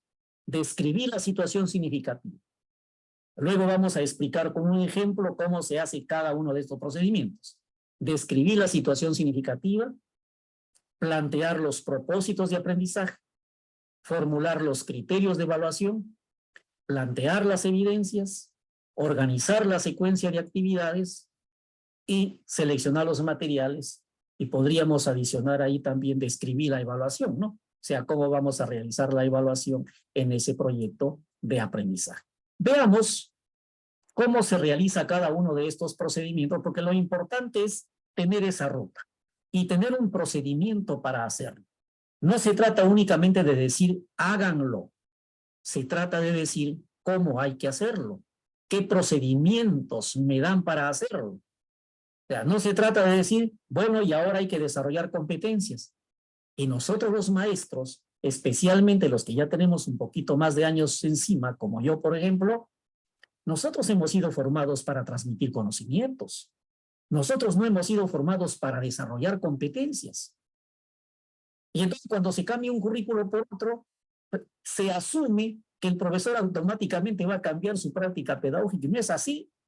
Si al profesor no le das herramientas, no le das procedimientos, no le das rutas, el profesor va a seguir haciendo lo que sabe hacer. Y no es porque sea mala gente. Esa es una situación natural. Vuelvo a decir, todas nuestras acciones, todas nuestras prácticas obedecen a una forma de pensamiento. Así es que cambiando el currículo, si es que no cambia la forma de pensamiento y no cambia el enfoque. Pero bueno, describí la situación significativa. Ya sabemos que la situación significativa surge de problemas, surge de oportunidades, de acontecimientos de interés que hay en la comunidad, en el contexto donde se ubica la institución educativa, que puede surgir también del calendario comunal, ¿no? Hay algunas, por ejemplo, tareas comunales en el interior del país, por allá por mi tierra, por ejemplo, en Cajamarca, la sierra de Cajamarca, digo la sierra de Cajamarca porque Cajamarca no es todo sierra, ¿no? Pero en la parte de las alturas de Cajamarca, donde yo he nacido, ahí se acostumbra a hacer el rodeo, por ejemplo, en mayo. En mayo se hace el rodeo porque es la época en la que, digamos, ya las lluvias han cesado. Y bueno, para que los animales aprovechen el pasto producto de las lluvias, los habitantes dejan libre al ganado para que vaya a comer los pastizales de la comunidad, ¿no? Lo que pertenece a la comunidad. Y todos los animales están sueltos, ¿no? Las vacas, los burros sueltos, ¿no? En mayo se hace el rodeo. Entonces llegan los comuneros y en conjunto, digamos, reuniendo a todos los animales, vamos a suponer a todas las vacas, porque hay rodeo de vacas y hay rodeo también de burros. Pero no tienes En distintas épocas. Y cuando reúnen a los animales en un corralón grande, es ahí cuando van identificando que en algunos periodos ya ha habido crías, ¿no? Entonces ya había becerritos, terneritas, y entonces tienen que identificar a quién le pertenece, y ahí se produce el marcado del ganado, ¿no? Que le ponen una marca con fierro caliente, o a veces le cortan la oreja, bueno, distintas formas que tienen de señalar a quién le pertenece ese animal. Y esa es una actividad que convoca a toda la comunidad. Y van los padres, los hijos, se convierte en una feria, porque llevan negocios y hay, no, es toda una festividad, ¿no? Y en esa época la escuela se queda sin clientes, pues, ¿no? Porque los hijos se van con sus papás a rodeo. Entonces, esa, por ejemplo, es una oportunidad para que la escuela vincule su trabajo con lo que está sucediendo en la comunidad. Y se podría hacer todo un proyecto en función de ese calendario comunal, de ese rodeo. Y los estudiantes tendrían la posibilidad de aprender in situ, en la vida real, ¿no? Ahí, por ejemplo, aplicar sus conocimientos sobre estadística, esas actividades que tienen que ver con, por ejemplo, aumentos, descuentos porcentuales, porque los animales han aumentado en algunos casos, en otros casos de repente han disminuido, ¿no? Trabajar las costumbres que se ponen de manifiesto durante esa actividad y sería muy atractivo para los estudiantes, ¿no? Porque se está haciendo algo que está vinculado con sus actividades diarias. Entonces, vean, la situación significativa puede surgir de distintos elementos, ¿no? Problemas, oportunidades, acontecimientos, calendario comunal, calendario cívico, calendario litúrgico también, ¿no? Y esta situación significativa presenta dos partes, fundamentalmente. Una primera parte en la que se describe la situación de la cual se parte, o sea, el problema. Describimos el problema o describimos la oportunidad. ¿Cuáles son las causas? ¿Cuáles son las consecuencias? cómo ese problema está afectando a la comunidad o a las familias o al ambiente, dependiendo de la naturaleza del problema. Y una segunda parte en la que se plantean los retos. O sea, ¿qué es lo que los estudiantes deben hacer frente a ese problema? Y esos retos se plantean generalmente a modo de preguntas. Pero fundamentalmente tiene esas dos partes: descripción del problema o la oportunidad y el planteamiento de los retos, ¿no? O sea, lo que esperamos que los estudiantes hagan frente a ese problema o a esa oportunidad. Veamos un ejemplo de situación significativa, ¿no? Recordarán ustedes que el año pasado hubo un acontecimiento que fue acaparó el interés nacional, ¿no? Que tuvo que ver con el derrame de petróleo en el mar de Ventanilla, y a un año de haberse producido ese derrame de petróleo, la situación en realidad seguía siendo, digamos, dejaba mucho que desear, porque no se habían colmado las expectativas que tenían las personas, las familias que habían sido afectadas, etcétera.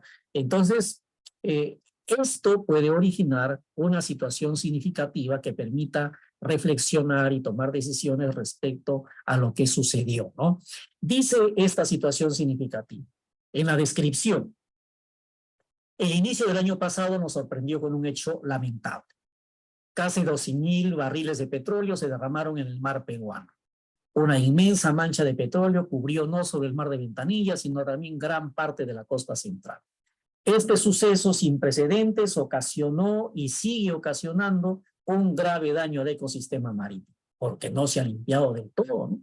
Pero además el consumo de hidrocarburos acelera el cambio climático debido a la emisión de gases de efecto invernadero. El uso de estas energías y de otras no renovables ha puesto en la agenda la necesidad de optar por el uso de energías que no pongan en riesgo nuestros ecosistemas. Por ello, los estados del mundo se han comprometido a promover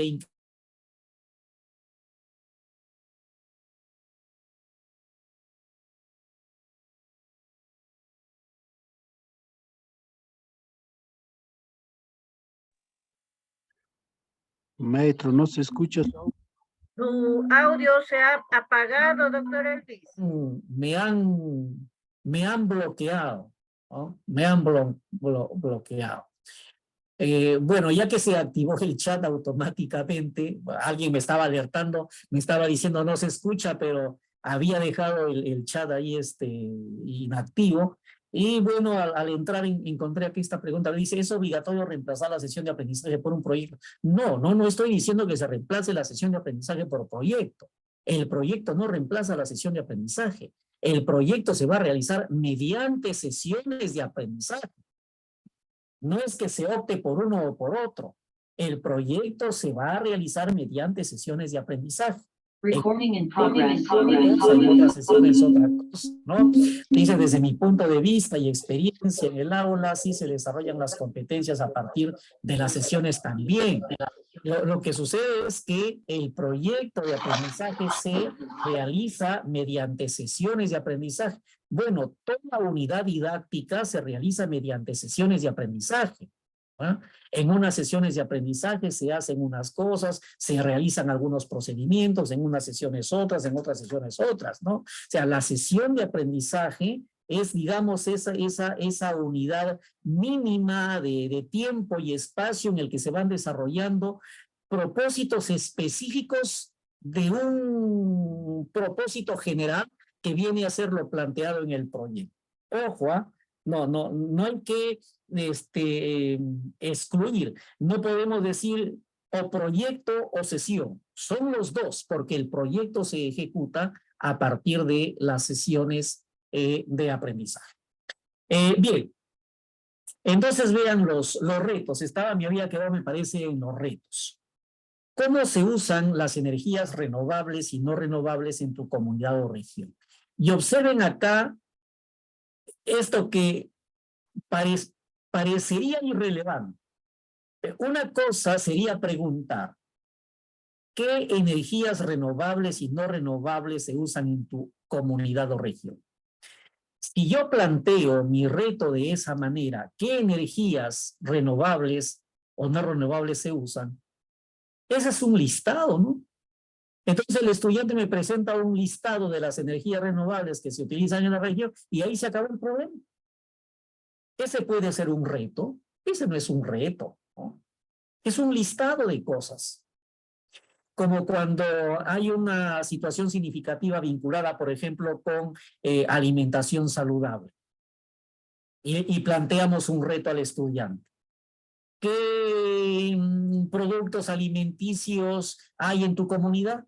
Bueno, el estudiante hace su lista de productos alimenticios y se acabó el asunto. Y ya no hay reto. Esa no es una actividad retadora. Pero vean lo que dice este reto. ¿Cómo se usan? Es distinto. ¿Cómo se usan las energías renovables y no renovables? No se trata de que me dé un listado de energías renovables, no, sino que me describa, me explique, y para eso tiene que hacer observación, tiene que hacer investigación, ¿no? ¿Cómo se usan en la comunidad esas energías renovables y no renovables? El siguiente dice, ¿cuál es el impacto de las energías no renovables en el ambiente de tu comunidad o región? O sea, ¿cómo está afectando? Y para darme cuenta de cómo está afectando, de repente yo necesito hacer todo un, digamos, un estudio, hacer una observación, para ver en primer lugar, por ejemplo, la frecuencia con que se usan ese tipo de energías. O de repente el porcentaje de negocios, empresas o familias que usan esos tipos de energía para tener una idea de la magnitud del problema, ¿no? ¿Cómo promover el uso de energías renovables en tu comunidad o región? Y entonces, si yo me doy cuenta que las energías no renovables no son coherentes, no apuntan a la sostenibilidad, entonces yo tengo que promover las energías renovables. Entonces, ¿cómo podemos promover? ¿Cómo lo hacemos? Entonces, esos son los retos ya que el estudiante tendrá que afrontar. ¿Cómo lo hace? ¿Qué se plantea? ¿No? Entonces ahí tenemos una situación significativa que tiene como una primera parte la descripción del problema, de la situación que se está presentando y en la última parte los retos que el estudiante debe afrontar. Ya tenemos la situación significativa. A partir de la situación significativa planteamos los propósitos de aprendizaje. ¿Pero qué es el propósito de aprendizaje? Según la RBM 094, el propósito de aprendizaje es lo que explícitamente se desea lograr. Ojo con esto, ¿eh? Lo que explícitamente se desea lograr. O sea, no es algo que es obvio, no es algo que está sobreentendido, no es algo implícito, no. Es algo que está dicho, es algo que se ha escrito. Y ustedes han leído algunos proyectos donde hay un párrafo donde se dice, en este proyecto los estudiantes plantearán actividades para promover el cuidado, bla, bla, bla. Listo. Ese propósito es explícito. Se ha dicho, se está diciendo lo que el estudiante va a lograr en ese proyecto. A eso se refiere cuando se dice que el propósito es lo que explícitamente se desea lograr. Pero además, hay algo interesante en esa definición cuando se dice que el propósito se refiere a la situación que se afrontará y a las competencias que se desarrollarán. Ojo, el propósito se refiere a la situación que se afrontará. En este caso, ¿cuál es la situación que se va a afrontar? El uso de las energías renovables y no renovables, ¿no? Y entonces habrá un propósito vinculado con esa situación. ¿Qué van a hacer los estudiantes frente a esa situación? A eso se refiere esta primera parte.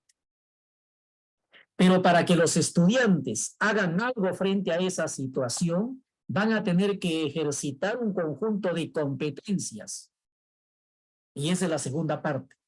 El propósito en relación con las competencias que se van a movilizar para poder afrontar esa situación. Y así nomás, haciendo así un ejercicio mental. ¿Qué competencias podría movilizar el estudiante para afrontar la situación que se ha planteado? De cajón, yo digo, explica el mundo físico.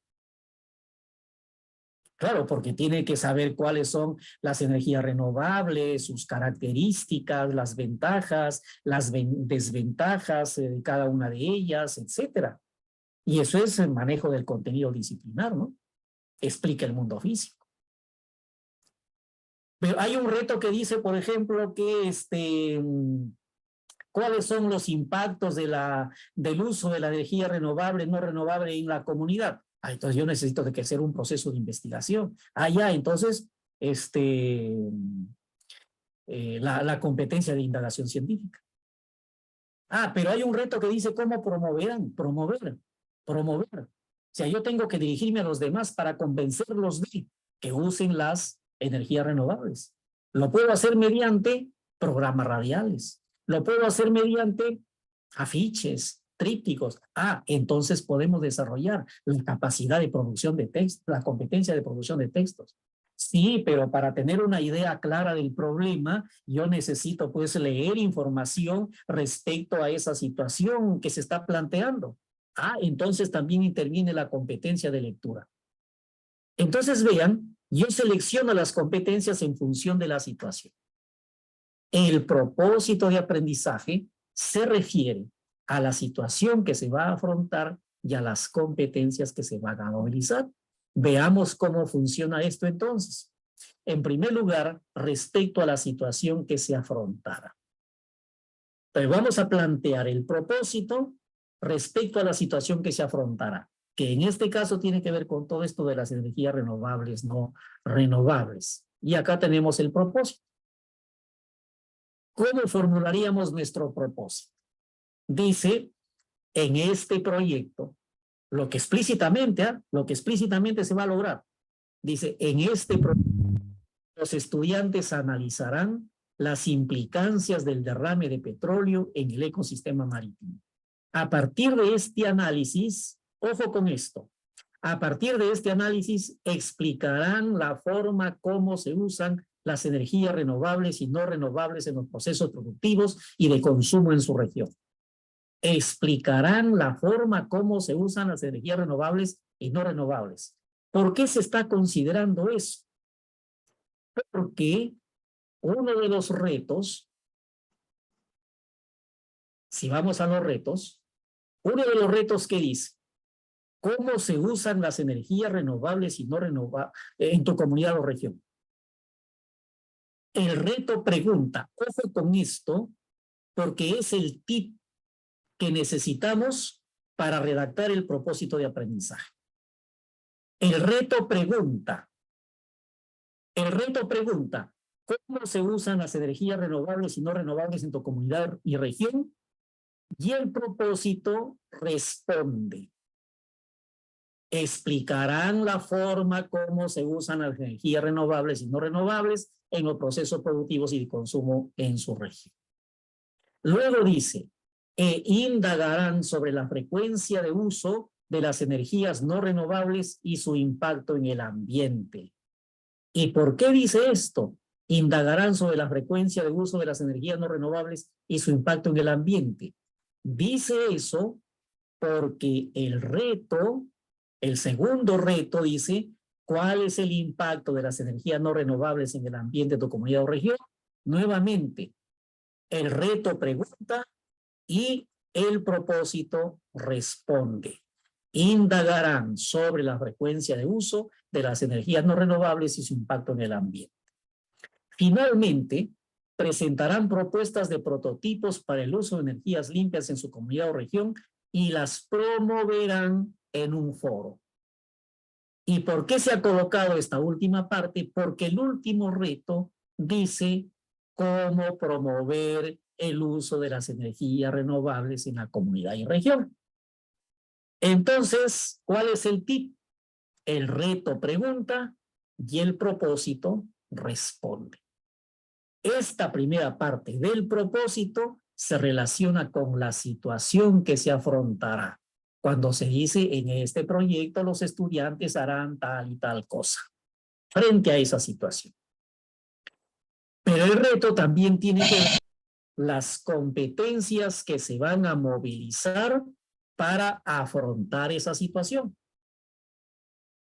¿Y cuáles serían esas competencias que se van a movilizar para afrontar esa situación? Y entonces yo digo, si vamos a hablar sobre el derrame de petróleo que sucedió el año pasado, los estudiantes tienen que leer artículos, reportajes, noticias para que puedan entender el problema, ¿no? Y entonces necesitamos de la competencia leer diversos tipos de textos. Así, pero una cosa es que yo lea reportajes, artículos, noticias respecto al problema, pero yo necesito tener una base científica. Tengo que tener información que provenga del mundo científico-tecnológico y información confiable, ¿no? Y información además respecto a las energías renovables, no renovables, cuáles son sus impactos, etcétera. Y por lo tanto, entonces necesito la competencia, explica el mundo físico, basándose en conocimientos científicos. Ah, pero si me está diciendo que para tener una idea de la magnitud del problema, tengo que hacer un estudio para indagar sobre la frecuencia de uso de las energías no renovables o el porcentaje de negocios, empresas o familias que utilizan ese tipo de energías, entonces tengo que movilizar la competencia de resolución de problemas en gestión de datos e incertidumbre, porque lo voy a hacer mediante encuestas, ¿no? Para ver esa frecuencia o ese porcentaje de uso de los negocios, empresas, etcétera. Claro, pero no se trata únicamente del dato estadístico. Se trata de ver cómo realmente esas energías renovables o no renovables están afectando en el ambiente, cuáles son las consecuencias. ¿Están atentando contra la ecología o no? ¿Qué está sucediendo? Por lo tanto, entonces, necesito ejercitar la competencia, indaga mediante métodos científicos. Pero el resultado de mi indagación se va a concretizar finalmente en un informe, ¿no? Un informe de investigación. Y para que redacten ese informe de investigación, necesitan, pues, ¿no? De tener digamos, las condiciones necesarias para redactar un texto coherente, claro, ¿no? Y por lo tanto necesito entonces la competencia, escribe diversos tipos de textos. Sí, pero no se trata únicamente de la investigación, se trata de que planteemos propuestas. Para promover el uso de las energías renovables, los estudiantes tendrían que plantear algo, ¿no? Y entonces hay la necesidad de ejercitar la competencia, diseña y construye soluciones tecnológicas para que los estudiantes puedan construir prototipos respecto al uso de las energías renovables. Sí, pero no se trata únicamente de que el estudiante haga sus prototipos, que los puede hacer y lo puede presentar al profesor. Se trata de que esos prototipos, para realmente promover el uso de las energías renovables, tendrían que ser difundidas. Y entonces hay una competencia, gestiona responsablemente el espacio y el ambiente, que tiene precisamente una de sus capacidades para promover acciones relacionadas con el cuidado del espacio y del ambiente. Y además, para todo este proceso yo necesito buscar información en distintas fuentes, en libros digitales, bibliotecas virtuales, en páginas web, y por lo tanto necesito ejercitar, se desenvuelven en entornos virtuales. Es más, los prototipos, yo podría hacer animaciones en 3D sobre los prototipos para el uso de las energías renovables. Y bueno, en todo proceso de aprendizaje tiene que estar gestionando su aprendizaje de manera autónoma, que es la otra competencia transversal. Y vean ustedes, de esta manera he encontrado una justificación acerca de por qué incorporar estas competencias. Las competencias que se seleccionan para un proyecto de aprendizaje tienen que tener una justificación.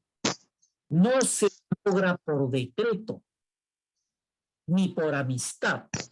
también me ha sucedido, y eso cuando trabajaba, lógicamente,